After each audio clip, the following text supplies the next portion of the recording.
हम चाह रहे हैं हमारी गुजरात की टीम है वो हमारे राहुल सर को गरबे के साथ में यहाँ लेकर के आएंगे, गरबे करते करते उनको लेके आएंगे। तो please help me to welcome Rahul Sudan sir.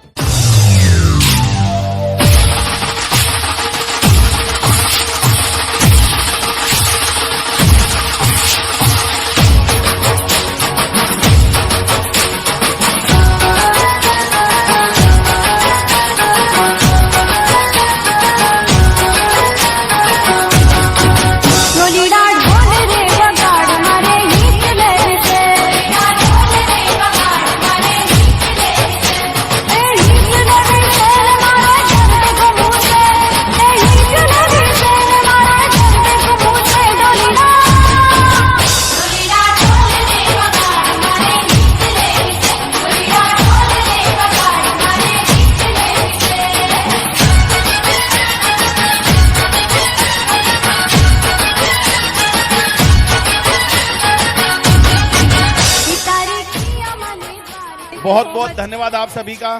एक नई स्टाइल में आप लोगों ने आज हमारे विशेष अतिथि का स्वागत किया, वंदन किया, वो भी गुजरात के लोगों की, गुजरात की खुशबू के साथ साथ में गुजरात की आवाज के साथ। चेयर बैठे खड़े के बाद तो सभी लोग प्लीज अपने अपने के बैठ जाएं। Hello, are ready?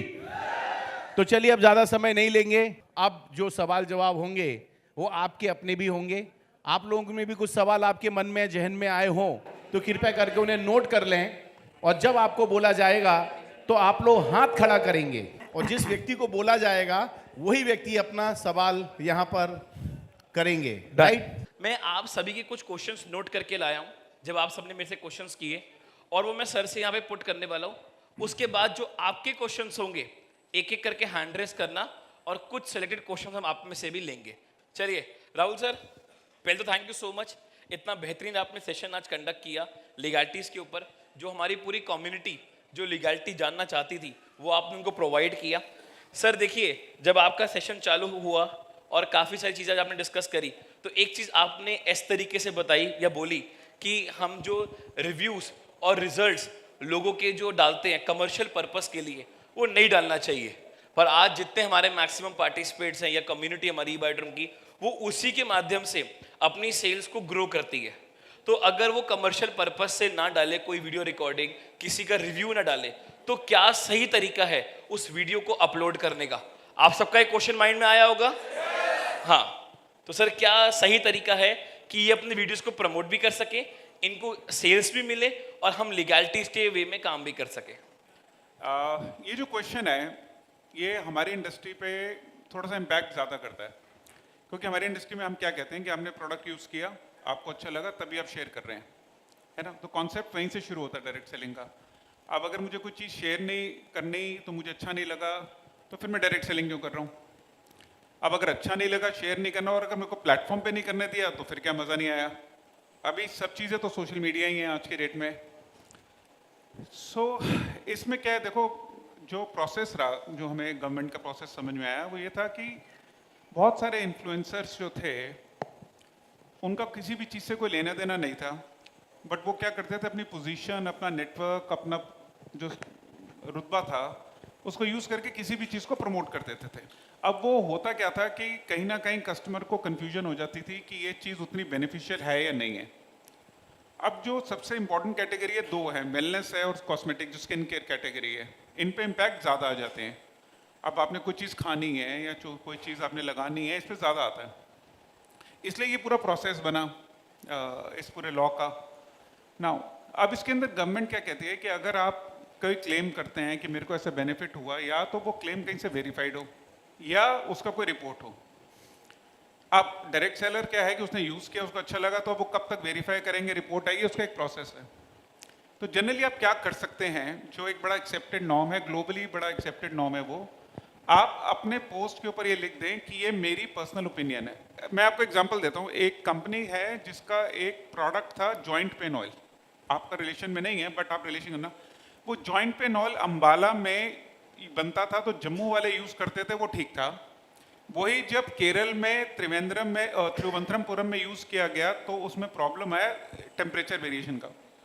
अब इस केस में अगर कंपनी तो ये कहती है कि मेरा जॉइंट पेन ऑयल यूज करने से कोई प्रॉब्लम नहीं है, फिर कंपनी गलत हो जाएगी, क्योंकि वो टेम्परेचर स्पेसिफिक था, वहाँ ह्यूमिडिटी ज़्यादा थी तो वो ज़्यादा इरिटेशन होना शुरू हो गई।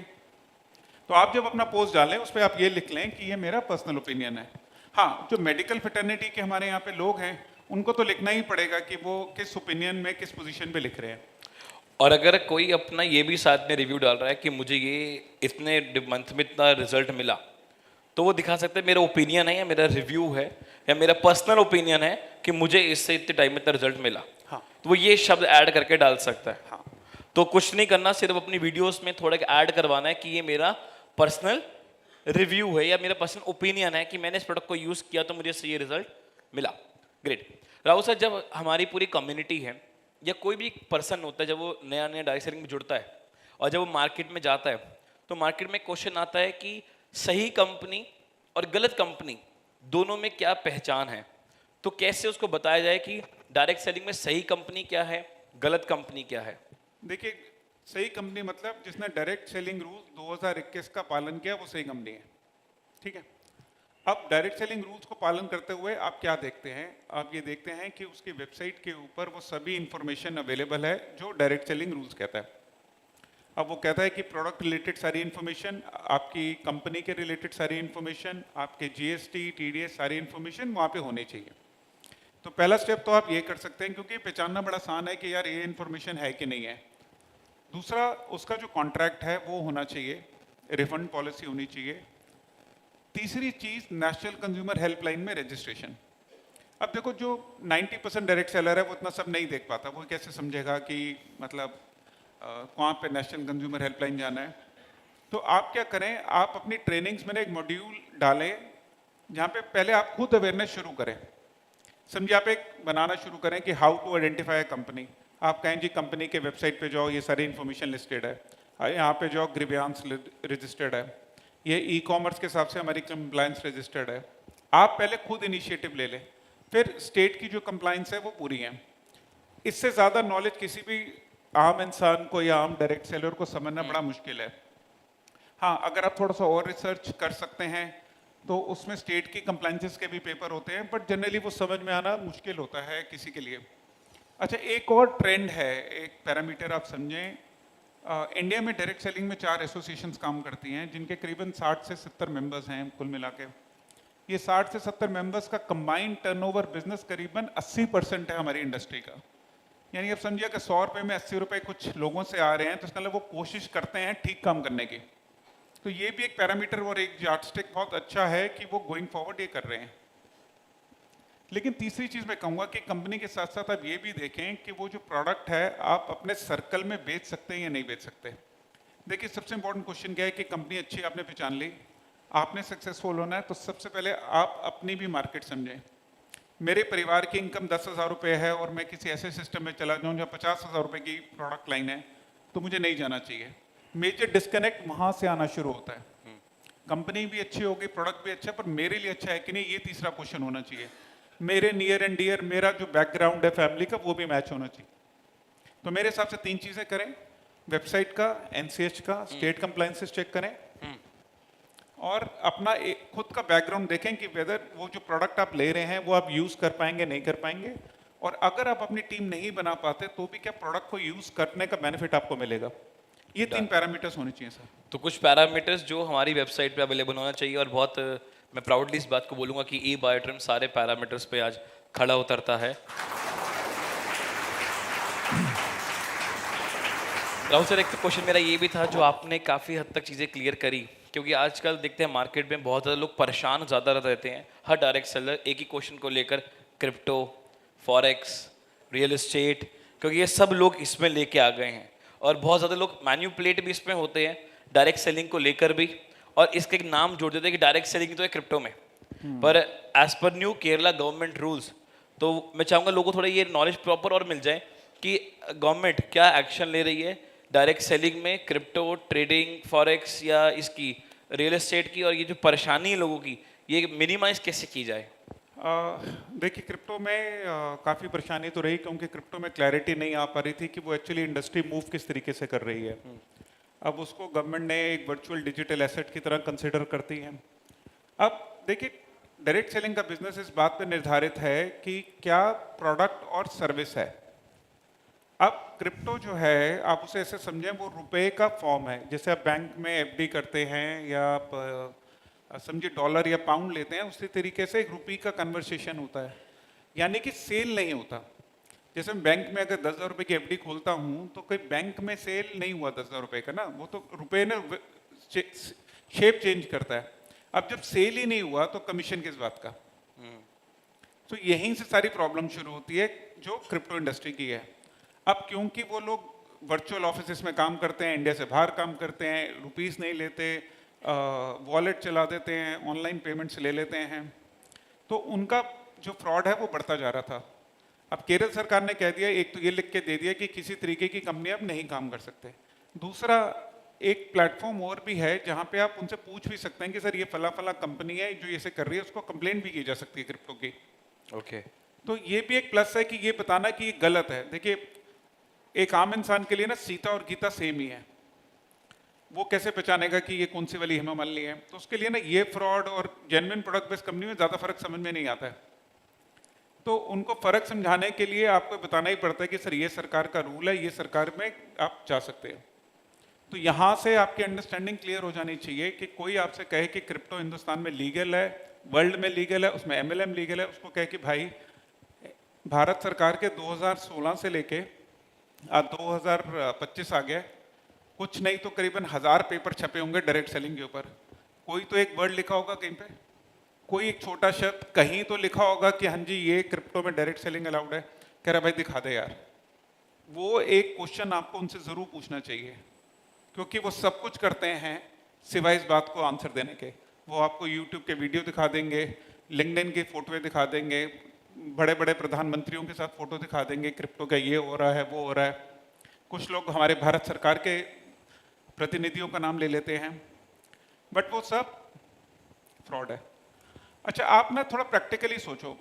जिस बंदे ने, मुझसे एक बच्चा मिला, वो 22-23 साल का बच्चा था, उसने मुझसे कहा कि क्रिप्टो का बड़ा फ्यूचर है। तो मैंने उससे पूछा कि फ्यूचर क्यों है? कह रहे इसमें बहुत पैसा है। तो मैंने कहा बहुत पैसा कमाने के बाद तू क्या करेगा? तो मैं कह रहा मैं दुनिया घूमूंगा। मैंने कहा और? कह रहा गाड़ी बंगला लूंगा, सबसे मिलूंगा, पेरेंट्स के साथ पार्टी करूंगा, गर्लफ्रेंड को घुमाऊंगा। ओके, तो मैंने कहा अभी क्रिप्टो में सबसे अमीर बंदा कौन है? कह रहा ये तो मैंने देखा नहीं।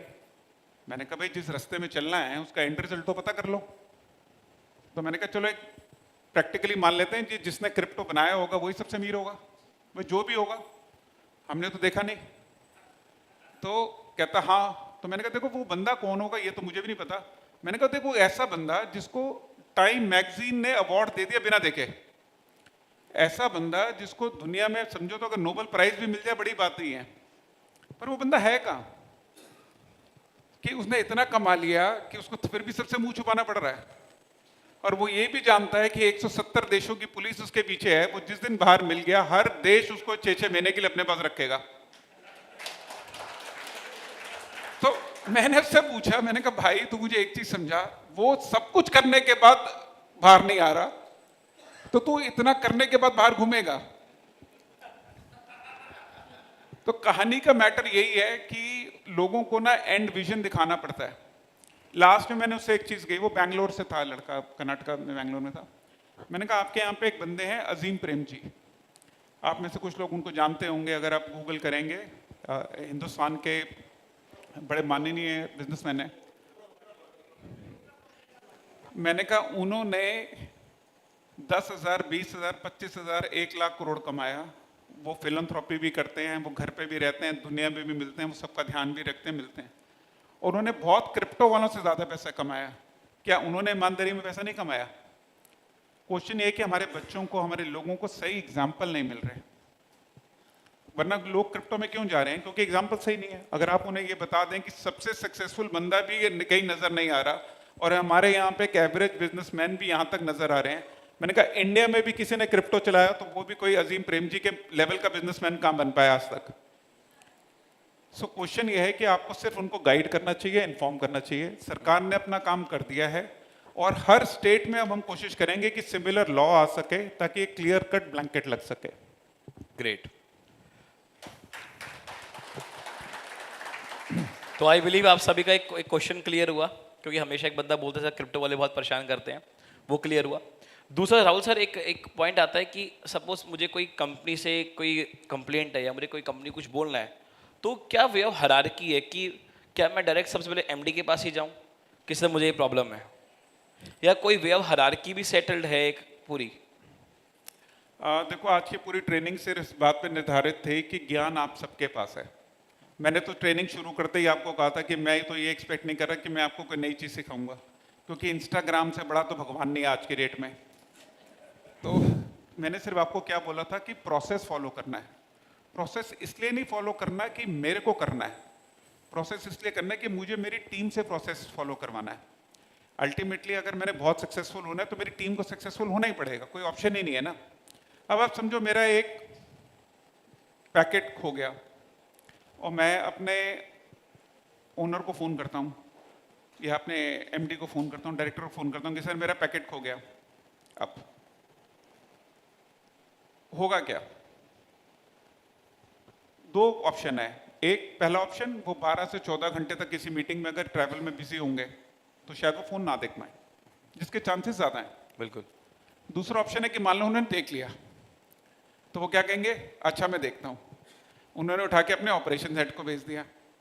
अब ऑपरेशन हेड जो था, मान लेते हैं कि एक बड़े प्रोसेस में इन्वॉल्व था कि किसी चीज़ में, अब उसके लिए क्या होगा कि बॉस का ऑर्डर आ गया, पहले सारा काम बंद करो, पहले ये बैग ढूंढा जाएगा। अब किसी की सैलरी जाननी है, कुछ पे आउट जाना है, लेकिन सब रुकेगा। अब इसका दूसरा तरीका भी हो सकता है, आप अपनी वेबसाइट पे डालें कि एक पर्टिकुलर कंप्लेन का कितने दिनों में रिप्लाई आएगा। देखो, ताली एक हाथ से तो बजेगी नहीं, बिल्कुल बजनी तो दोनों हाथ से ही है ना। दूसरी बात आप ये डालें कि हमारा प्रोसेस क्या है। देखो, हर जगह का सिंपल प्रोसेस, आप टेलीकॉम में भी आप चले जाएं, आज एयरटेल की सिम की प्रॉब्लम की वजह से सुनील मित्तल पे केस नहीं हो सकता कि आज मेरा एयरटेल का बिल नहीं चला और मैं भारतीय मित्तल पे, सुनील मित्तल पे केस करूंगा, ऐसा तो नहीं हो सकता ना। मेरी एलआईसी की इंश्योरेंस में कहीं मेरा प्रीमियम का मिसकैलकुलेशन हुआ, मैं एलआईसी के चेयरमैन पे केस तो नहीं कर रहा ना, उनको एक्सपेक्ट तो नहीं कर रहा है मेरी पॉलिसी वो ठीक करेंगे। सो आपको प्रोसेस से चलना होगा, ताली दोनों हाथ से बजती है। पहली प्रोसेस ये कि आप अपनी ऑनलाइन कंप्लेंट लिखें। अब मैं यहाँ का सिस्टम की बात नहीं कर रहा, मैं आपको एक जनरल अच्छे सिस्टम की बात कर रहा हूँ। पहला सिस्टम क्या है कि एक सेंट्रलाइज सिस्टम होता है जिसके अंदर व्हाट्सएप, ईमेल, टेलीफोन और any other way, walk in, ये चारों को डेटा को आप एक सिस्टम में ऐड करें। फिर एक सिस्टम के बाद कोई एक बंदा उसको एक्नॉलेज करे और उसके साथ उनको रिप्लाई करके टाइमलाइन का रिप्लाई दे। आज अगर मेरी कोई कंप्लेंट है और मुझे लिखकर आ जाए कि सर 48 घंटे में आपको रिप्लाई कर रहे हैं, और 48 घंटे में रिप्लाई होने से पहले आ जाए कि सर अभी और टाइम लगेगा, 2 दिन और चाहिए, मुझे क्या प्रॉब्लम है? बिल्कुल। क्योंकि मेरी टीम में समझो मेरे को इंग्लिश आती है, मैंने लिख दी, अभी किसी को नहीं आती होगी तो वो तो और भी परेशान होगा। अच्छा, किसी ने वॉइस नोट में कंप्लेंट भेज दी, अब समझो उसमें सबसे बड़ा इंटरेस्टिंग चीज, वॉइस नोट की कंप्लेंट को नोट करके लिखने वाला भी एक और काम बढ़ गया। तो मेरे हिसाब से क्या करना है, आपको 2 चीजों के टाइमलाइन सेट करो। पहला, जब भी कंप्लेंट करो उसका एक टिकट नंबर जनरेट करवाओ। उसके बाद आपका 30 डेज का एक टाइम होता है जिसके अंदर आपके ग्रीवियांस ऑफिसर की जिम्मेदारी होती है आपको रिप्लाई करने की। 30 डेज के बाद? 30 डेज तक। हाँ। ठीक है। 30 डेज जितनी जल्दी कर दो उतना अच्छा है। हाँ। मतलब जरूरी नहीं है कि वेट ही करना है। और दूसरा, आपके यहाँ जो नोडल ऑफिसर है उसके बाद आपके पास उसको जाना चाहिए कंप्लेंट की। Nodal officer? हाँ जी। और नोडल ऑफिसर के पास तो डायरेक्शन होता है इमीडिएट एक्शन करने का और रिस्पॉन्ड करने का, क्योंकि नोडल ऑफिसर वो शख्स होता है जो कंपनी में लॉ की इंप्लीमेंटेशन के लिए जिम्मेदार होता है। टेक्निकली समझा जाए तो पूरे डायरेक्ट सेलिंग बिजनेस में सबसे ज्यादा इंपॉर्टेंट पर्सन जिसको गवर्नमेंट रिकॉग्नाइज करती है वो नोडल ऑफिसर होता है। तो आपका जो नोडल ऑफिसर है वो सबसे इंपॉर्टेंट पर्सन है रिस्पॉन्ड करने के लिए, और वो लास्ट लाइन ऑफ कम्युनिकेशन होता है। हमारे को एक्चुअली टेक्निकली मैनेजमेंट से कोई लेना देना नहीं होता। हमारा भी आने का पर्पस या लॉ का पर्पस सब कुछ इस बात पे निर्धारित होता है कि नोडल ऑफिसर जो है वो काम करे। और उसके बाद आप एमडी बजाओ फिर? हाँ नहीं जी। हुआ। उसके बाद एमडी के पास जाओ, कुछ नहीं हुआ? जाने की जरूरत ही क्या है? नहीं, देखो, 1%। मतलब मेरे हिसाब से तो देखो जाने की जरूरत नहीं है। देखो, क्योंकि एमडी या मैनेजमेंट के जो लोग होते हैं, जो टॉप एमडीज होते हैं, वो जनरली ओके 1 मिनट में लेता हूँ समझाने के लिए। प्लीज। किसी भी कंपनी को चलाने के लिए आपके 8 या 10 डिपार्टमेंट होते हैं। Sales, marketing, IT, logistic, finance, ठीक है, जनरली, देन लीगल। मैनेजमेंट, जो सीनियर मैनेजमेंट होती है, वो 2 या 3 फंक्शन ही करती है। और सबसे इंपॉर्टेंट फंक्शन किसी भी कंपनी में क्या होता है? सेल्स। भाई सेल्स है तो चलेगा, और टेक्निकली हम सब सेलू ही हैं, क्योंकि हम में से कोई ऐसा तो है नहीं। सो अब मैं जिसकी वजह से जिस कंपनी में जुड़ रहा हूँ और मैं उस इंसान को वो काम नहीं करने दे रहा हूँ, तो मेरे को अल्टीमेटली इम्पैक्ट मेरे पे ही आएगा। बिल्कुल। सो आई वुड सजेस्ट कि nodal officer is the last line, और नोडल ऑफिसर को तो आपको रिप्लाई करना ही पड़ेगा। अगर मैं ये कहूँ कि इवन आपकी मैनेजमेंट भी चाहे ना, तो भी उसको करना पड़ेगा। सो इन शॉर्ट हमने ये समझा, जैसे आप हमारी ई बायोटेक वेबसाइट पे जाते हो, वहाँ पे एक टिकट रेस का ऑप्शन है, आप सबने देखा उसको? हेलो, आप सबको पता है उसके बारे में? तो हमारा पहला जो एज पर लीगैलिटी जो सर ने बताया वो पड़ता है कि पहले हम उस पर क्लिक करके अपनी कंप्लेंट रजिस्टर करें। अगर वहाँ से हमें सेटिस्फैक्ट्री आंसर नहीं होता तो हमारा फिर हम जाएंगे ग्रीवेंस ऑफिसर के पास, वहाँ पे हमें अगर सेटिस्फैक्शन नहीं मिलती तो जाएंगे नोडल ऑफिसर के बाद। क्योंकि कई बार जो मेरा पर्सनल एक्सपीरियंस और रिव्यू हुआ, किसी का प्रोडक्ट नहीं पहुँचा तो सबसे पहले वो सागर सर को मैसेज करता है कि सर मेरा प्रोडक्ट नहीं पहुँचा। सो व्हाट दे थिंक कि सागर सर आके प्रोडक्ट पहुँचाएंगे? नहीं, एक हायरार्की होती है that we have to follow. तो पहले हमें टिकट रेस करनी है, फिर हमें ग्रीवेंस ऑफिसर को जाना है, और वो सब चीज़ें हमारी वेबसाइट के ऊपर अवेलेबल है इजीली, तो वहाँ जाके देख सकते हैं। Rahul sir, as a direct selling का जो आज आपका एक इतना एक्सपीरियंस है, आपने शुरुआत एज अ डायरेक्ट सेलर किया और उसके बाद आप एक पूरी एक ऑर्गेनाइजेशन रन कर रहे हो जिसमें आपके कई सारे मेंबर्स हैं जो एंटिटीज़ हैं, तो अगर एक कोई नया प्रोस्पेक्ट है हमारा या कोई नया बंदा है, उसको हम कैसे क्या दिखाएं, मतलब कि तेरा करियर या तेरा क्या फ्यूचर है इस इंडस्ट्री में, कैसे सिक्योर है तू यहाँ पे? कोई भी कॉर्पोरेट डायरेक्ट सेलिंग में क्यों आता है? सो डायरेक्ट सेलिंग का बिजनेस शुरू होता है जब आपके पास बहुत अच्छा प्रोडक्ट होता है, आपको डायरेक्ट सेलिंग करनी है। या कोई बड़ा कॉर्पोरेट होता है, वो कहता है कि जी मैं ऑलरेडी जनरल ट्रेड में हूँ, मॉडर्न ट्रेड में हूँ, और मैं ई कॉमर्स भी करता हूँ, मेरे को डायरेक्ट सेलिंग भी खोलना है। सो जैसे वर्ल्ड के बहुत सारे कॉर्पोरेट्स हैं, यूएस में, ब्राज़ील में, कोलंबिया में करते हैं। अब ये बिजनेस क्यों करते हैं? क्योंकि डायरेक्ट सेलिंग का बिजनेस एक बेनिफिट लेकर आता है जिसको कहते हैं कम्युनिटी, यानी कि हम एक क्लोज ग्रुप बन जाते हैं जिसमें हम एक दूसरे पे भरोसा करते हैं, बात सुनते हैं और एक प्रॉब्लम का सोल्यूशन देते हैं। आज अगर देखो सबसे फास्टेस्ट बिजनेस है वो ई कॉमर्स वाला है, जो अमेजोन में ये सब करते हैं। आज वो भी क्या कोशिश करते हैं कि वो अपने कस्टमर के बीच में कम्युनिटी बना सकें। सो जो चीज़ हम करते आ रहे हैं, अब वो कंपनियां वो करना शुरू कर रही हैं। नाउ इसका क्या मतलब हुआ कि जो मार्केटिंग का तरीका है उस पर बड़े सारे क्वेश्चन मार्क है। सो जितने भी D2C मॉडल की कंपनीज इंडिया में ऑपरेट करती हैं, आप सबको पता होगा, उन सब की जो बैलेंस शीट है बहुत स्ट्रगल में है। उसका रीज़न ये है कि जो मेटा है, फेसबुक है, और ये जो इंस्टाग्राम है और ये गूगल है, इनकी जो कॉस्ट है वो बहुत ज़्यादा है। सो अब अल्टीमेटली उस कॉस्ट से बचने के लिए जितने ब्रांड हैं D2C के, जिनको आप देखते हैं ऑनलाइन एक वेबसाइट खड़ी करते थे, शैम्पू बेच रहे हैं, फेसबुक पे ऐड डाल डाल के जो बेच रहे हैं, असल में उनके लिए कस्टमर लाने की कॉस्ट बहुत ज़्यादा है, इसलिए उनको दूसरा तीसरा तरीका देखना पड़ता है। तो बिजनेस पॉइंट ऑफ व्यू से डायरेक्ट सेलिंग सबसे ज़्यादा हेल्प करता है कस्टमर को लाने के अंदर, ये बिजनेस पॉइंट ऑफ व्यू से। ये पहले, क्योंकि कोई भी इंडस्ट्री तभी चलेगी जब बिजनेसमैन सॉर्टेड आउट होंगे। भाई किसी को तो सेटअप लगाना है ना, किसी को इंफ्रास्ट्रक्चर लगाना है, कोई बड़ी कंपनीज तभी आएंगी ना। दूसरा क्वेश्चन है कि इसका future as a direct seller क्या है? इंडिया का एक ही चैलेंज है कि हम विश्व की सबसे बड़ी जनसंख्या है। इसके अलावा जो काम करने की जनसंख्या होती है, जो 16 साल से 45 साल की जो उम्र होती है, जिसको कहा जाता है काम करने की पॉपुलेशन, ये वो जनसंख्या है जिनको अगर काम करने की अपॉर्चुनिटी नहीं मिलती ना, तो ये सबसे जल्दी फ्रस्ट्रेट होते हैं, यही गलत जगह जाते हैं, यही गलत काम करते हैं। आपको उनके लिए अपॉर्चुनिटी बनानी है। विश्व में यूरोप और जापान और यूएस से ज़्यादा काम करने वाले लोग अब हिंदुस्तान में हैं। अब ये प्लस भी है, माइनस भी है। आप अगर इसको कन्वर्ट कर गए चैनल में तो देश आगे बढ़ जाएगा। आपने कन्वर्ट नहीं किया तो यही देश वो होते हैं जो आपस में अराजकता फैलाते हैं, लड़ते रहते हैं, आपस में किसी ना किसी बहाने पे लड़ाई होती रहती है। अब इनको आपने एम्प्लॉयमेंट देना है। अब एक एम्प्लॉयमेंट जनरेशन हिंदुस्तान में, क्या दुनिया में, बहुत बड़ा चैलेंज है। किसी को आप एम्प्लॉयमेंट कैसे देंगे?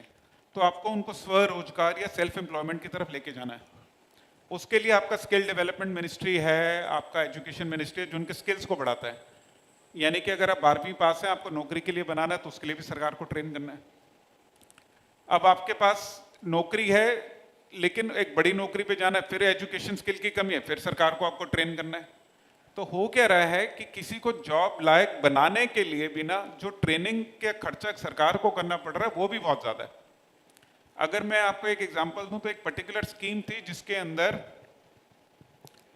करीबन 250 लोगों को ट्रेन करने के लिए करीबन 350 करोड़ रुपए का सरकार का खर्च हुआ। अब कैलकुलेट करना कितना पैसा पर कैंडिडेट खर्च हुआ।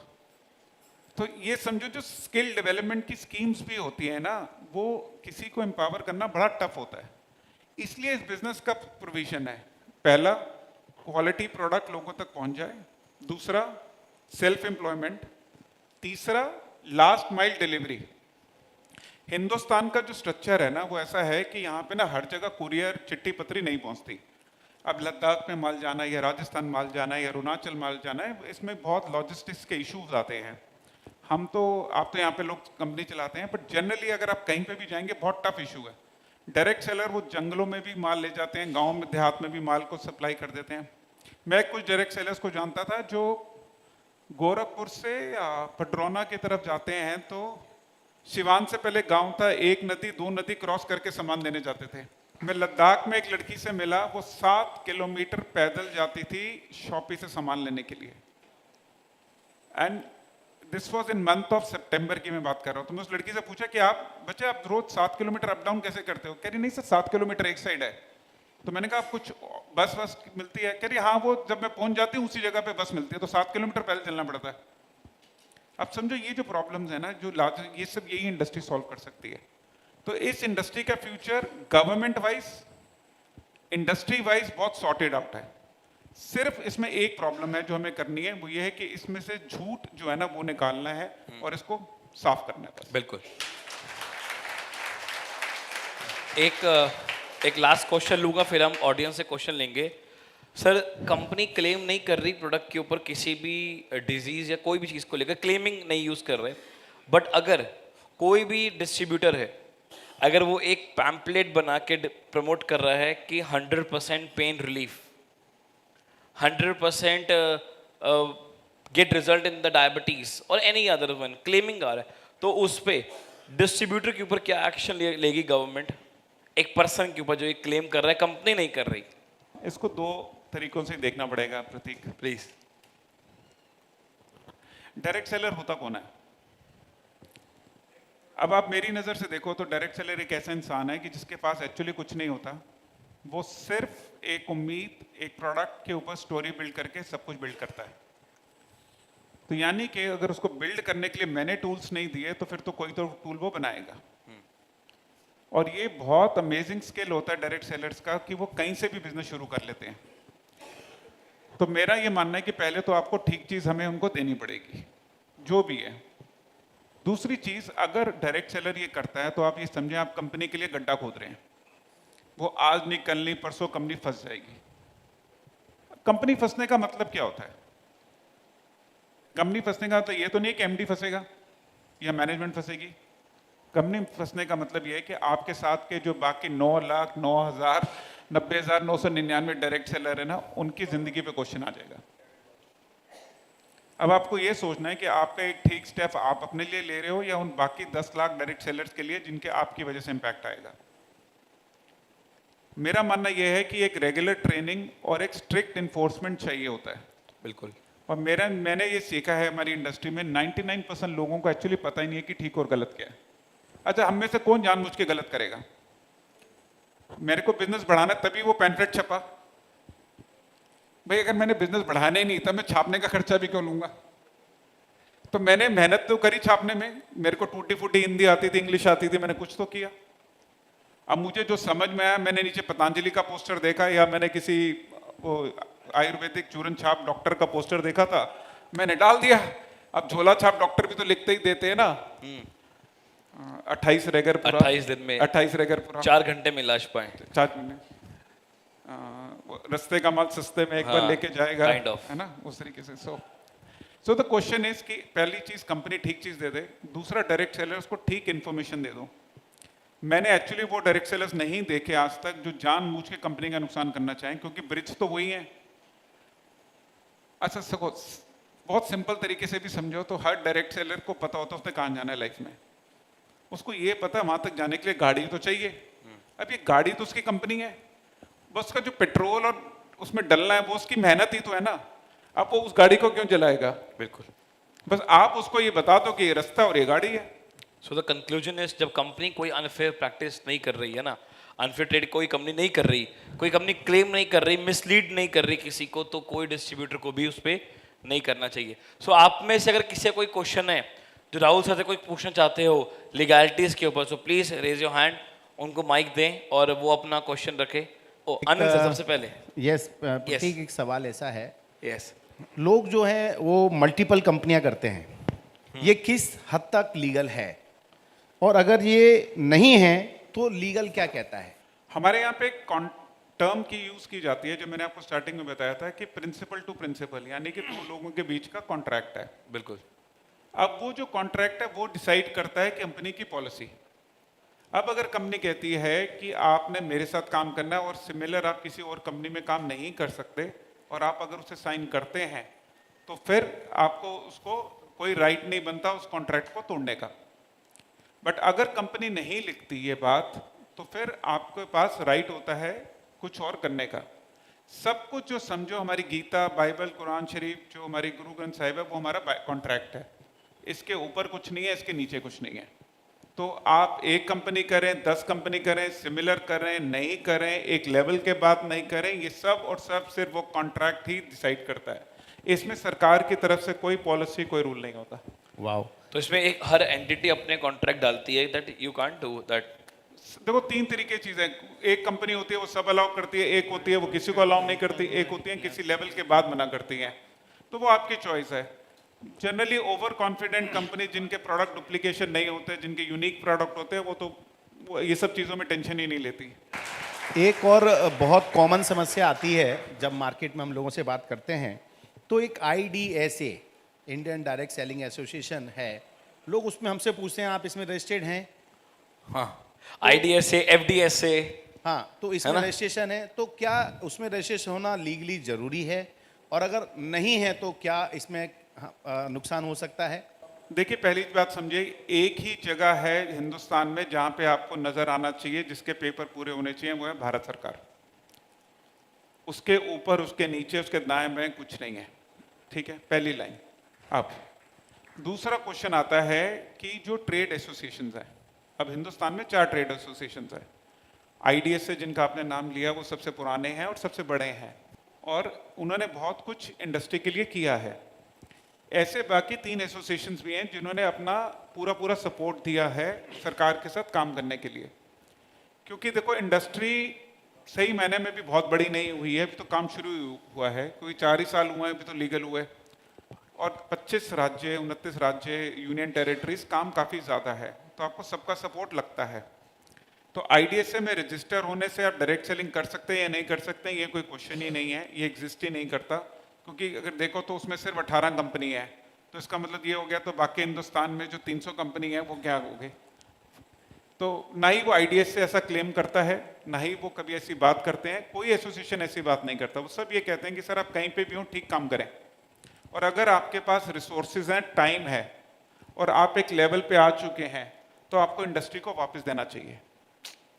आज आप अपना बिजनेस बिल्ड कर रहे हैं तो आप नहीं भी हमारे पार्ट तो कोई बात नहीं, बट अगर हाँ आपको लगता है कि आपके पास टाइम है तो आपको आना चाहिए।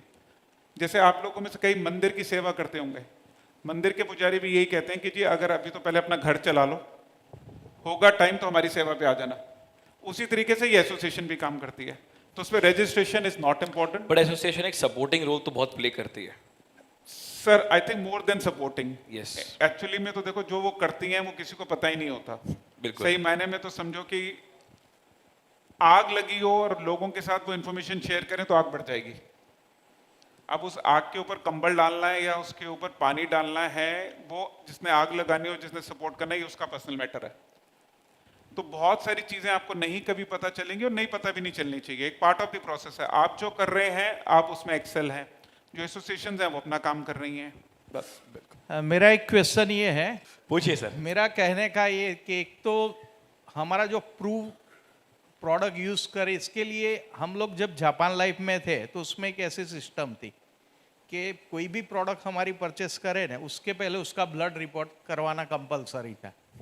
ऐसा कुछ कंपनी करे तो क्या है, वो एविडेंस भी दिखेगा, कोई गलत ब्लेम भी नहीं कर पाएगा हम पर। तो एक ऐसी यूनिफॉर्म सिस्टम लानी चाहिए। सर इसमें समझता हैं, जिस कंपनी का आपने नाम लिया और मेरा जो पहला एग्जांपल था कि मैं क्यों कामयाब नहीं हो पाया, वो कंपनी सेम ही थी। तो इंसान इंसान को कामयाबी की वैल्यू कम होती है।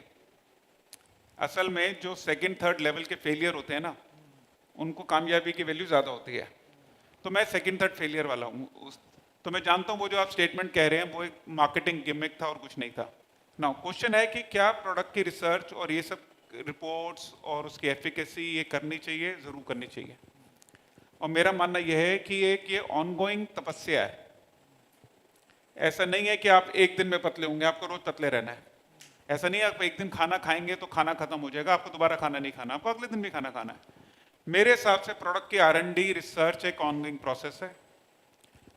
जितना बड़ा प्रोडक्ट, जितना बड़ा सिंगुलर प्रोडक्ट, यानी आपके अलावा इंडिया में कोई और नहीं कर रहा, उतनी आपकी जिम्मेदारी बन जाती है कि आप उस प्रोडक्ट के लिए करें। समझिए जैसे 2010-11 में जब सीबकथॉर्न इंडिया में आया था, उसकी रिसर्च R&D नहीं थी। तो 3 साल जब तक वो सीबकथॉर्न की रिसर्च की जिम्मेदारी एक ही कंपनी पे थी और उसने किया, लेकिन वो कंपनी सीबकथॉर्न की सबसे बड़ी कंपनी बनी? तो आंसर है नहीं है। क्या सीबकथॉर्न एक बहुत बड़ा प्रोडक्ट बना? तो आंसर है नहीं है। बट किसी की जिम्मेदारी थी करने की। तो मेरा मानना है कि रिसर्च R&D जारी रहना चाहिए। टेक्निकली हमारी जो कंपनीज की जिम्मेदारी है आपको बेहतर से बेहतर प्रोडक्ट लेकर आए और आपको दे सके। Sir great, thank you. और दूसरा क्वेश्चन क्या था सर आपका? हाँ, एक पीछे से आया है। पीछे से कहाँ से आया है? अच्छा बताइए। तो ये क्वेश्चन सर, आपने एमवे किया है, ऐसा कुछ एमवे किया हुआ है, तो उसमें एक ब्रीट वर्ल्ड वाइड सिस्टम थी एजुकेशन की। तो वो ब्रीट वर्ल्ड वाइड वालों का आईडी एमवे में था कि नहीं था? मैं एमवे में जॉब करता था। मैं डिस्ट्रीब्यूटर नहीं था एमवे में, मैं ट्रेनर था एमवे में हरियाणा में। अब ये क्वेश्चन, अब समझो अगर किसी के 2 दामाद हैं, अब वो पूछे कि जी वो प्रॉपर्टी में दामाद को हिस्सा मिलेगा नहीं मिलेगा, वो वाली बात है। अब वो देखो अंदर खाते क्या था नहीं पता, बट ये बात कहना मुश्किल होगा कि क्लैरिटी, क्योंकि ये बात कभी डिस्क्लोज नहीं हुई। नमस्कार सर। जी जी नमस्कार जी। मेरा नाम दत्ता प्रकाश पोरे हो। मैं सांगली से बिलोंग कर रहा हूँ और परमेश्वर बोपी सर उनके टीम से हूँ।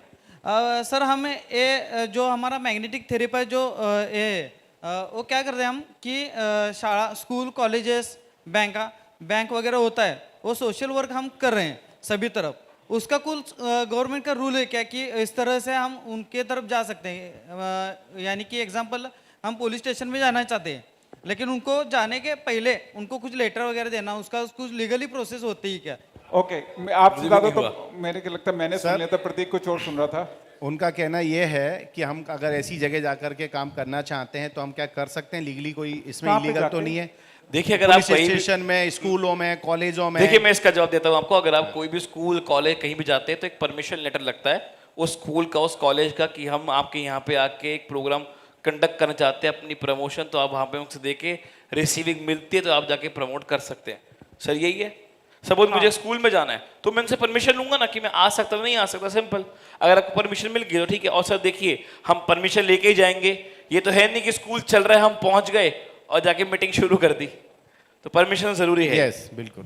सर प्रतीक सर ने जैसे आपको फर्स्ट सवाल पूछा था, अभी टीवी में, न्यूज़पेपर में, पिक्चर में बहुत सारी एडवर्टाइजमेंट आती है, हीरो हीरोइन एक्टर्स सब एडवर्टाइजमेंट करते हैं, तेल की एडवर्टाइजमेंट करते हैं, शैम्पूज की एडवर्टाइजमेंट करते हैं, जबकि वो कोई प्रोडक्ट यूज़ नहीं करती है। ओके, उसके बावजूद वो एडवर्टाइजमेंट करती है।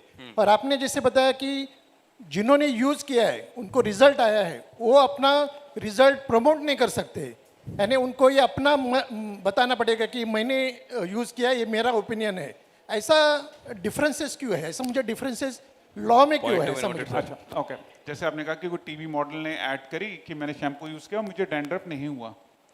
अब अगर आप उस ऐड को ध्यान से देखेंगे, उस पर 2 स्टार लिखे हुए नीचे आते हैं, ये एंटी डैंड्रफ का टेस्ट 6 महीने में इतने लोगों के साथ किया गया। सो हुआ क्या, कंपनी की इंफॉर्मेशन को उस मॉडल पे फिल्माया गया, बट उसने वही बोला जो उसने नहीं बोलना था। उसने तो यूज़ भी नहीं किया होगा शैम्पू, है ना, बट उसने वही बोला जो एक्चुअल में कंपनी वो स्टार डाल के आपको ऐड में लिखती है। तो अगर आप वो ऐड सीरियसली देखेंगे, उसमें ये लिखा हुआ आता है। यस, सर मैं आपको एक बात बताता हूँ। अभी राहुल सर का एक ट्रेनिंग प्रोग्राम था जिसमें मैं था, आप सबको ही जान के पता होना चाहिए आपको, जितने भी एंडोर्समेंट होते हैं ना, उसको लेकर डेली बेसिस पे कितने सारे कंज्यूमर्स के अफेयर्स पे कितने सारे केसेस जाते हैं। सर वही था जो हमने देखा था, क्योंकि आज हम कहीं भी कोई प्रोडक्ट को यूज करते हैं, जैसे हम एक केचप का एग्जांपल लेते हैं, उसमें लिखा होता है कि we are using pure tomato ketchup. आप देखिए ना, आपके घर में टमाटो आती है प्योर टमाटो केचप, अगर आप उसको थोड़ा फ्लिप करो तो पीछे लिखा हुआ है pure tomato is our trademark, we are not using any tomato, we are using a puree.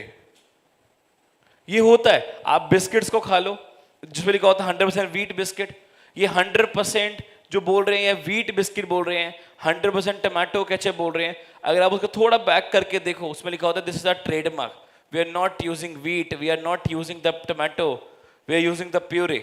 वो सिर्फ एक मार्केटिंग का है, बट वो साथ में क्लेम भी कर रहे हैं कि हम ये चीजें नहीं कर रहे, और उस पर काफी सारे एक्शन लिए गए अभी रिसेंटली, और कई सारी पैकेजिंग चेंज भी हुई। इसलिए डिटॉल भी कहता है कि वी आर 99% जम्स किल कर, ना कि 100%। यस, नेक्स्ट मेरा नाम नरेंद्र है, सांगली से बिलोंग करता हूँ।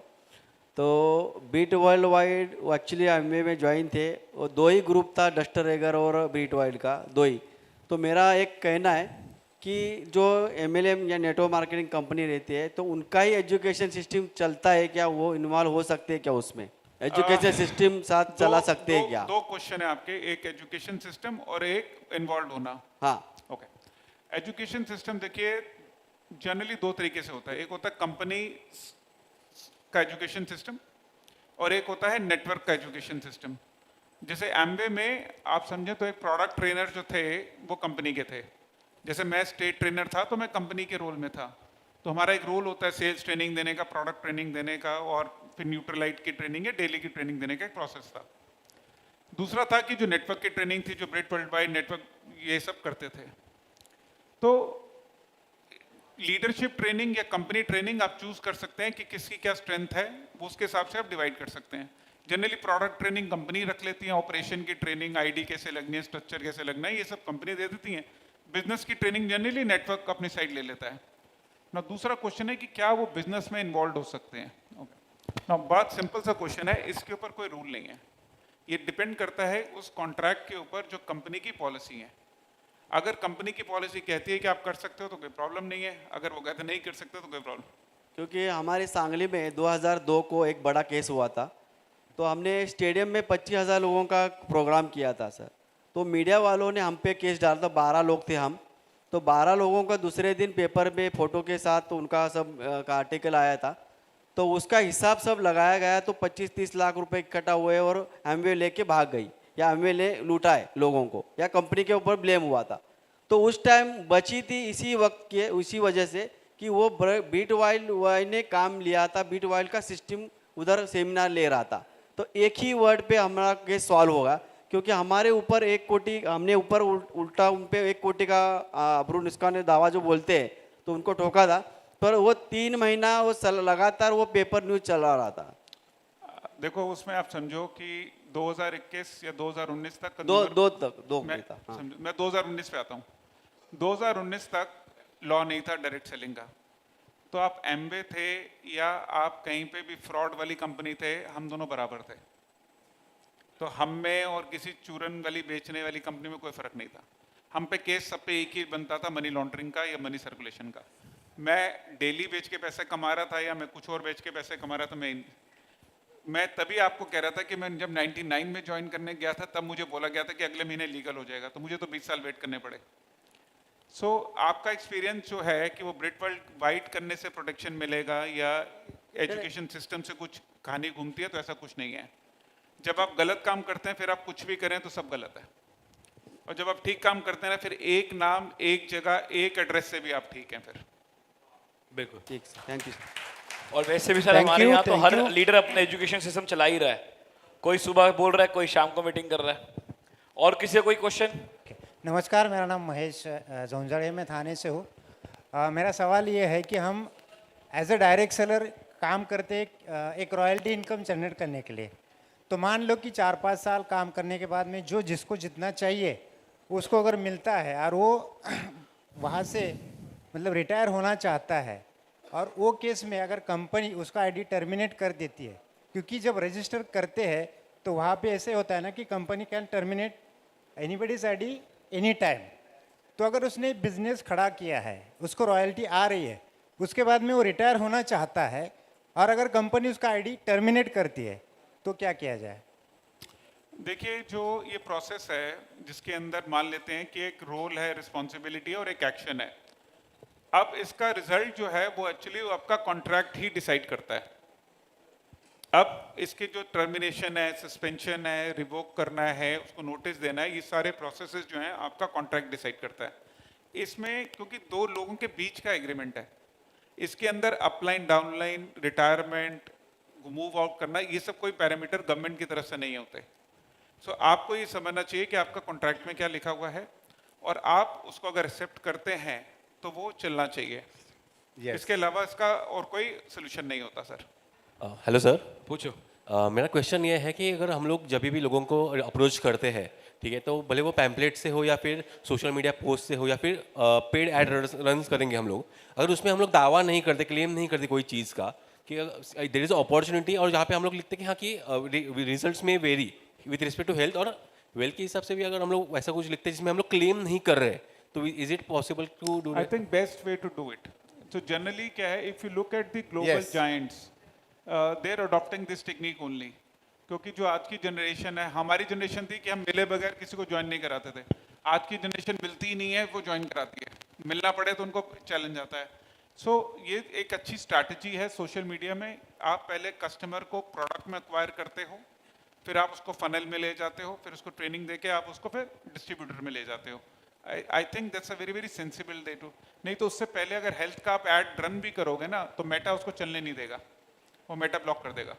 Done sir. नमस्कार सर, मेरा क्वेश्चन है सर 3 क्वेश्चन है, एक साथ पूछूंगा आप जी।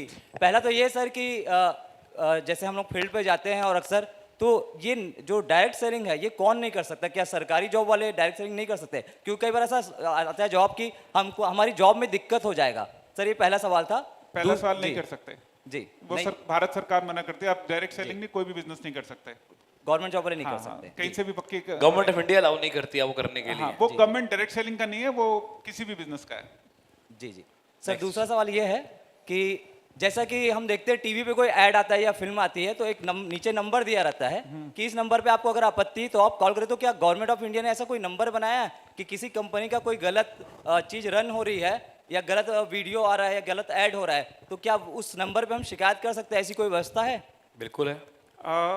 पूरा टीवी जो या सोशल मीडिया या ओटीटी है या फेसबुक है, वो गवर्नमेंट सबको ट्रैक करती है। सर नेटवर्क मार्केटिंग के सॉरी ये डायरेक्ट सेलिंग समझो अभी पूरे सिस्टम का बहुत छोटा पार्ट है जी, ठीक है। तो गवर्नमेंट को तो पूरी देश को चलाना है जी, उनको ये नहीं मानते कि ये डायरेक्ट सेलिंग वाले हैं और ये बाकी हिंदुस्तान है जी। समझो कि ये मतलब वो समझे सबको ना? एक ही तो तराजू में तोलते हैं। वो सबके लिए देखते हैं। तो अब नेशनल कंज्यूमर हेल्पलाइन है और स्टेट कंज्यूमर हेल्पलाइन होती है जो गवर्नमेंट ने सबके लिए बना रखी है कि अगर आपको किसी भी तरीके की प्रॉब्लम आती है तो आप उनको कनेक्ट कर सकते हो, डन। कोई भी चीज से किसी से भी प्रॉब्लम हो। एक next sir last question please. Sir last में छत्तीसगढ़ से हूँ और हमारे यहाँ बहुत सारी फ्रॉड कंपनी आके जा चुकी है। तो ऐसा होता है कि फील्ड पे जब हम जाते हैं और जब कोल्ड करते हैं, लोगों को बताते हैं प्लान के बारे में, तो कई बार लोग शिकायत करते हैं, नीरज थाने में हमको बुला लिया जाता है और वहाँ पूछताछ होती। तो सर जब ये अधिनियम बना है, जैसे आपने बताया कि केरल में अलग बना, गोवा में अलग बना, जैसे हमारे छत्तीसगढ़ में अभी कुछ ऐसा नहीं है, तो ये अधिनियम क्या सब पे एक साथ लागू है कि अलग अलग स्टेट वाले कुछ अलग और बना सकते हैं? अलग अलग नहीं है। ओके, बहुत अच्छा क्वेश्चन है। एक्चुअली आप लोगों ने पूछा नहीं कि अगर स्टेट में कुछ स्टेट में ये लागू हुआ तो बाकी स्टेट जिनमें नहीं लागू हुआ तो उनका क्या कंडीशन है। देखिए पहला ये समझिए इसमें दो पार्ट हैं। पहला कंज्यूमर प्रोटेक्शन एक्ट 2019 है और डायरेक्ट सेलिंग रूल है, ये पूरे भारत पे लागू है। तो इररिस्पेक्टिव आपका राज्य उसको मॉनिटरिंग कमेटी इशू करे या नहीं करे, एक्ट वहाँ पे है। तो ये आपको कतई नहीं सोचना चाहिए कि मेरी स्टेट में नहीं है। सिर्फ आपको क्या सोचना है कि उस स्टेट ने एक कमेटी और बनाई कि नहीं बनाई है। जैसे जम्मू कश्मीर है तो जम्मू कश्मीर में लॉ है, खत्म बात। अब यानी कि वहाँ पे अगर कोई प्रॉब्लम होगा तो कंपनीज को प्रोटेक्शन गवर्नमेंट को देना ही पड़ेगा, चाहे वो वहाँ पे स्टेट में मॉनिटरिंग कमेटी है या नहीं है ना। दूसरा क्वेश्चन आता है जो सरकारी महकमे हैं जिनको नहीं समझ में आता। देखो उसमें क्या है कि कुछ कमी हमारी भी है। हमें ये कोशिश करनी चाहिए थी सारे डिपार्टमेंट्स को जाके इन्फॉर्म करने की, ट्रेनिंग देने की। अब कुछ गलतियां हमारी भी ये हैं कि हमें कोई ऑनलाइन सर्च करता है तो हमारी 10 बातें निकल के आती हैं। आज इसी मीटिंग में करेंगे तो 10 वीडियो निकल आएंगे। होना ये चाहिए कि आप सब एक चीज़ डिसाइड करें कि हाँ ये हमारा कॉमन फ्रेमवर्क है, ये हमारी कॉमन ट्रेनिंग है, इसी के वीडियो रिलीज करते हैं। आज हम 100 बंदे हैं, 100 बंदे अगर 100 वीडियो भी रिलीज करते हैं या इंटू 100 हमारे लाइक्स जाते हैं तो एटलीस्ट 1 लाख लोगों तक ये बात जाती है कि ये ठीक तरीका है काम करने का। उनमें से कोई गवर्नमेंट ऑफिसर भी हो सकता है, कोई पुलिस वाला भी हो सकता है, उस तक जाएगी बात। नाउ तीसरी चीज जो इसमें क्वेश्चन है कि वो आपसे ये पूछेगा कि आप काम क्या करते हो। सुन लो, तो आपका आंसर क्या होगा? मैं डायरेक्टर हूँ, आपको काम करने के लिए अलाउ किसने किया? सर मुझे इतना नॉलेज नहीं, पर जैसे हमने कंपनी ज्वाइन की और कंपनी में जो हमें बताया गया कि कैसे काम करते हैं, फिर हम काम करने लग गए। तो बाद में सर यही दिक्कत हुई, थाने जब पहुंचे तो हमको यही दिक्कत हुई कि हम कुछ सवालों के जवाब नहीं दे पाए, जहां हमको मतलब बाद में कुछ और तरीके लगाने पड़ गए। अब वो आपसे पूछता है आप गाड़ी की सेल परचेज का काम करते हो, वो कहता है कि आपको गाड़ी की सेल परचेज का काम किसने अलाउ किया? सर कंपनी ने। ठीक है, चलो अब समझो इसमें क्या है। पुलिस वाले का क्वेश्चन क्या है? वो ये क्वेश्चन है, वो ये जानना चाहता है कि आप जो काम कर रहे हो, क्योंकि उसने तो सुना नहीं जी, है ना, तो वो सोचता है पता नहीं कोई नई चीज ना हो कि उसको पता ना, उसके चल जाए आंखों के नीचे कुछ अंधेरा छा जाए बाद में सुनने में। आपको क्या कहना है कि मैं डायरेक्ट सेलिंग का बिजनेस करता हूं, इसको भारत सरकार ने 2019 से मान्यता दी थी, ये उसकी कॉपी है।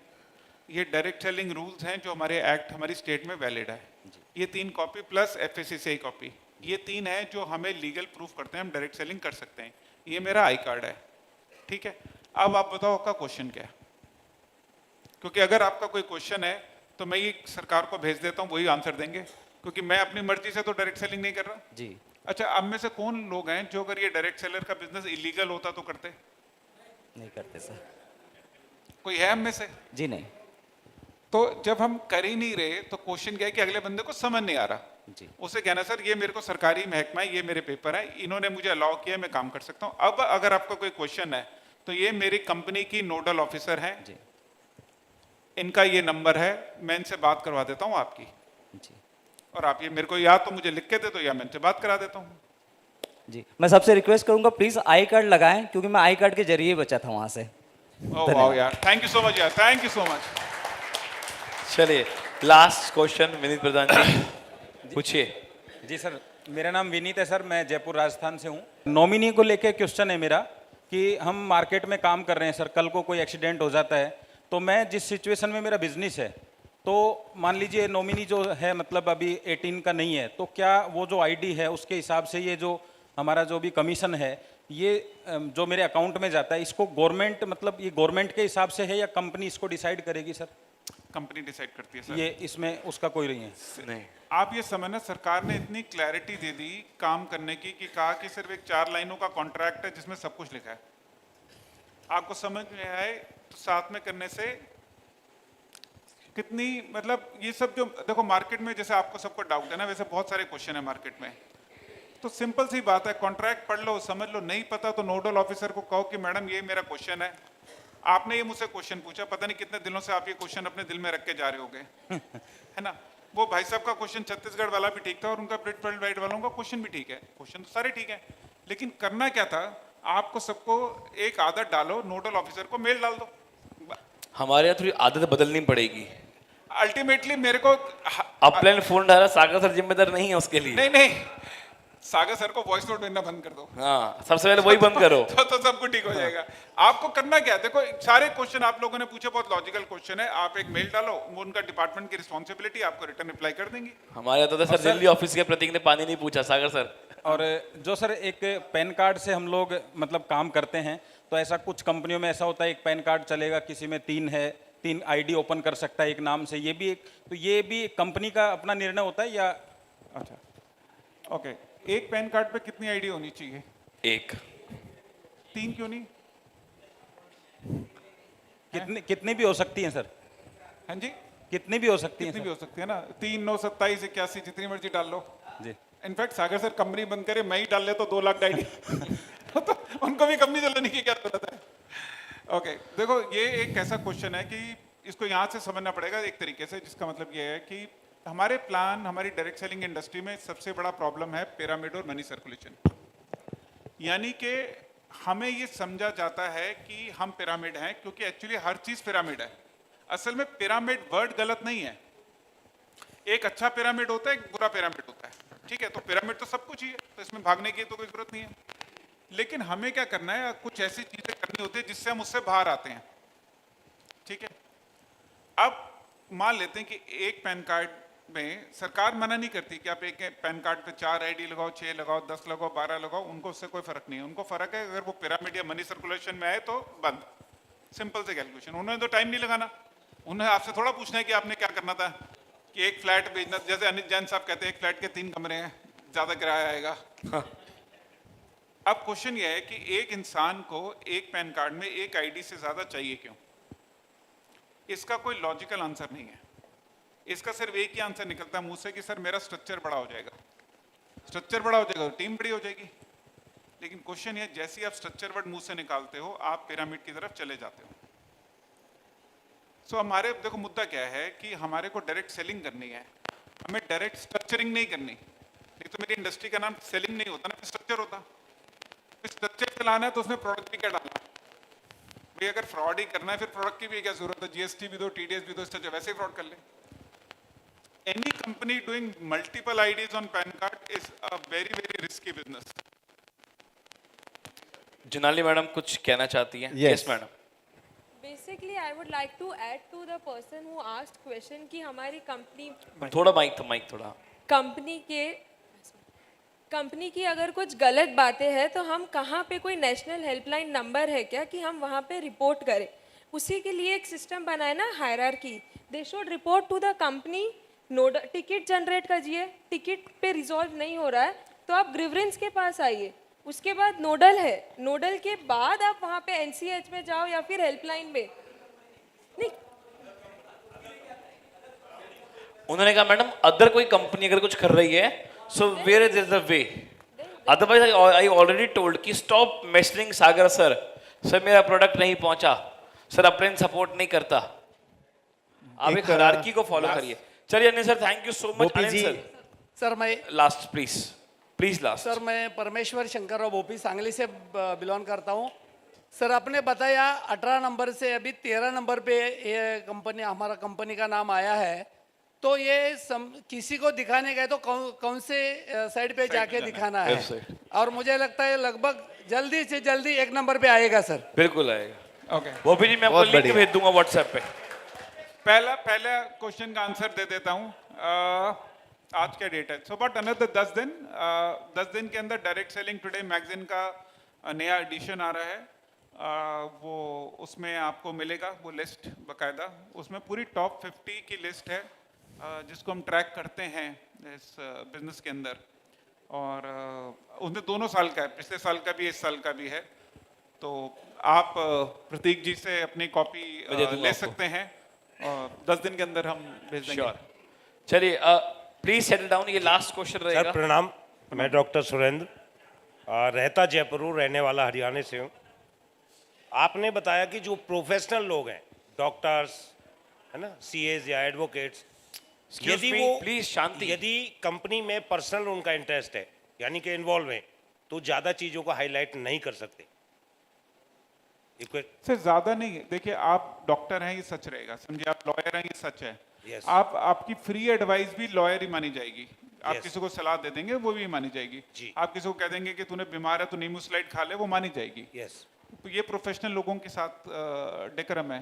तो आप अपना कोई भी हेल्थ का पोस्ट डालें, उसके अंदर आपको लिखना पड़ेगा कि ये आप अपनी प्रोफेशनल ओपिनियन में डाल रहे हैं या नहीं डाल रहे, क्योंकि लोग इसको ऑब्वियसली, सर आप समझे कोई सीनियर डॉक्टर लिख दे कि मेरे को इससे खाने से मेरा कोलेस्ट्रॉल कम होता है, तो उसका इम्पैक्ट आप समझिए कितना जाएगा। यस, हमें हमेशा ये मानना चाहिए कि किसी भी कम्युनिकेशन को लोएस्ट आईक्यू लेवल पे लेके जाना चाहिए, कि एक आम इंसान बिल्कुल जिसका दिमाग में बिल्कुल छोटी चीज़ है ना, वो पढ़ के क्या समझेगा, आपकी फोटो देखेगा डॉक्टर साहब हैं, वो कहेगा कि तो इसलिए उसको आप अगर लिख के ना, तो यही पॉलिसी गवर्नमेंट ने बना दी है। और सिर्फ हमारी इंडस्ट्री के लिए नहीं है, इट्स अक्रॉस सभी इंडस्ट्रीज के लिए ये आज की डेट में। Thank you so much sir. Second question ये है, जितने भी आपने लीगल, इलीगल और डॉक्यूमेंटेशन, जितने भी रूल रेगुलेशन बताए, इनका यदि हमें कोई प्रैक्टिकल बुकलेट, बुक या कुछ आपके पास रिटन में वो मिल जाए तो सभी के लिए बहुत इजी हो जाए। इसका मैं आपको ना एक पीडीएफ भेज देता हूँ। Yes sir. ज्यादा बड़ा नहीं, स्पेसिफिक पीडीएफ है, ताकि आपको ये पता हो कि कोई आपसे पूछे कि भाई आप क्या करते हो, क्या आपका काम लीगल है इलीगल है, तो आप एक फटाफट उसे कहिए व्हाट्सएप ले यार, तो देख ले, खत्म बात। 1499 प्राइस। चलिए बहुत सारे सवाल जवाब हुए, और एक और खुशखबरी की बात बता दूं कि डायरेक्ट सेलिंग टुडे, जिसके करता धरता हमारी स्टेज पर ही है, सेक्रेटरी, जो अगली बुक आ रही है उसके अंदर अपनी ये जो टॉप लेवल पे अपनी कंपनीज है, टॉप 13 VR, टॉप 13 लेवल पे अपनी वाइट्रम है। आप क्या सस्पेंस देना चाहते हो, खोलना चाहते हो? नहीं, मैं कुछ और बताना चाहता हूँ। 13 तो नंबर ये पे 13 नंबर पर जो अपनी कंपनी का नाम आया है, सभी कंपनियों के नाम होंगे उसमें। आप जितनी चाहें अपने लिए, अपनी टीम के लिए आप एडवांस में बुकिंग करवा सकते हैं, बुक्स आपको उतनी मिल जाएगी। ये ग्रुप वाइज आप लोग अपने डिसाइड करके कर सकते हैं, और इसके लिए आप अपने सीनियर की मदद लें। और अगर यहाँ पर भी अगर कुछ आंकड़े लिखाना चाहें, क्योंकि पब्लिश होती हैं, जितनी बुक्स पब्लिश होनी है, अगर एडिशनल बुक की जरूरत पड़ती है तो बुक्स यहाँ पर आपको उतनी अतिरिक्त प्रिंट करके मिल जाएगी। एक आखिरी सवाल सर, यहाँ पर बहुत जरूरी था, एक क्वेश्चन और रह गया। वो ये था सर, लोग कंपनियां बदलते हैं, कंपनी बदलते हैं, ओके, ये कंपनी में आज, कल उस कंपनी में, परसों उस कंपनी में, और जब कोई किसी कंपनी को बदलता है तो बाय डिफॉल्ट वो जिस कंपनी को बदलता है उसको डैमेज भी करता है। हाँ जी। और उसको इतनी बुरी तरह डैमेज करता है कि उसको लगता है कि बस अब ये जिन कंपनी है अब ये खत्म हो गई है। इस पर क्या उस व्यक्ति विशेष पर कोई लीगल कार्रवाई की जा सकती है कंपनी की तरफ से?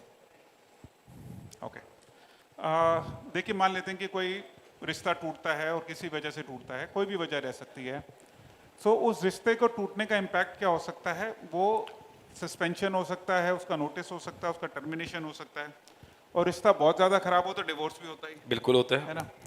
ये सारी टर्म्स ना आपके कॉन्ट्रैक्ट में ही होती हैं।